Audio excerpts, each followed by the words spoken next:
not gay, and this is, I don't know why they keep writing that. I guess it could be because you wear makeup, but when you're on stage, everyone wears makeup. Michael tried to convince the world he was Peter Pan, a little boy who never grew up. So it seemed logical that his ideal companions would be as innocent as his persona appeared to be. I haven't been betrayed or deceived by children. Adults have let me down. Adults have let the world down. But Michael also coped with his traumatic youth by lying to his God and himself. The true motives for his bizarre interest in children were a mystery, maybe even to Michael. Whether one has been the victim, which is the child abuse survivor, or the victimizer, both parties could be attracted to situations where other children are around. Michael's fascination with young boys surfaced in 1974 with pint-sized celebrity Rodney Allen Rippey. He would call me, and he was interested in what was going on in my little world, you know. And when the Off the Wall album hit, I lost contact with him. Just after Off the Wall was released in 1979, Michael met Terry George, a lonely English school kid. Just as with Rodney, 20-year-old Michael reached out to 12-year-old Terry by phone. What is your name? Michael Jackson. And what is your job? I'm a singer. What do you like most? Things that you like? I like kids a lot. But on the BBC documentary Louis, Martin and Michael, an adult Terry admitted that one of Michael's calls went too far. But in 1993, two papers ran the story that Michael had been masturbating during one of their phone calls. Parts of the story are true. I mean, I would say majority of it's true. It's quite unfortunate, really, that somebody wants to focus on a 10-second part of a conversation, well, 3-minute part of a conversation. In 1983, Michael turned to 12-year-old Emmanuel Lewis, a TV star who appeared much younger. In public, 25-year-old Michael claimed he saw something of himself in Emmanuel. Because he was a young kid, he was thrown into this business, and he wanted to show him a different way. Though he lived at Havenhurst, Michael kept a penthouse apartment in Los Angeles as a secret hideout to escape his family and fans. Steve Howell was there when Mike brought Emmanuel over to play.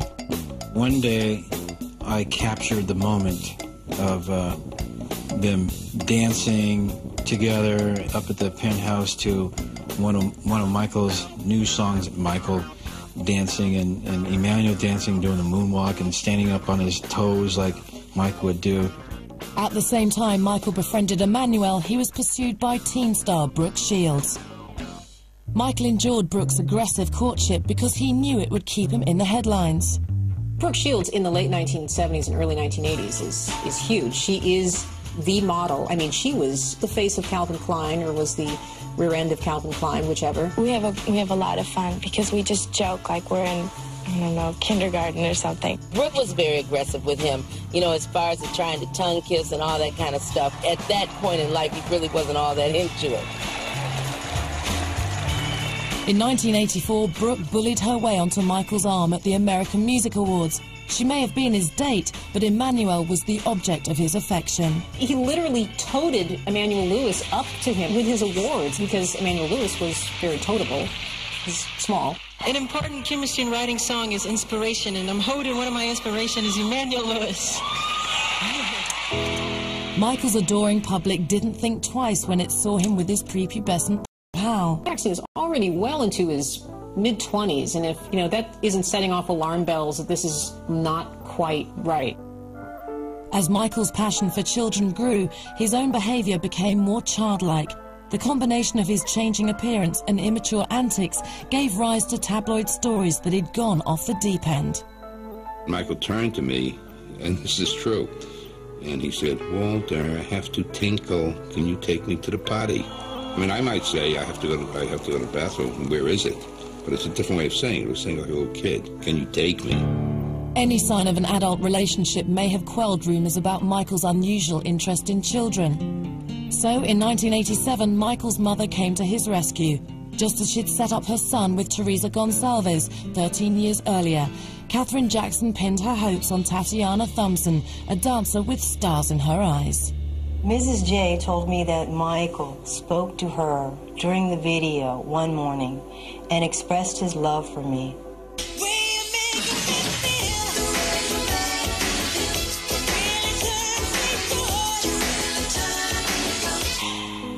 The video was for Michael's song The Way You Make Me Feel. Tatiana played a damsel in distress and Michael a cad with a crush. Despite their on-screen chemistry, Tatiana was mystified by Michael's method of telling her the way he felt. I mean, if he's so crazy about me and this guy's in love with me, why doesn't he call me? Why doesn't he tell me or express, you know, his feelings to me? Why is everyone else telling me but him? But when Tatiana acted on the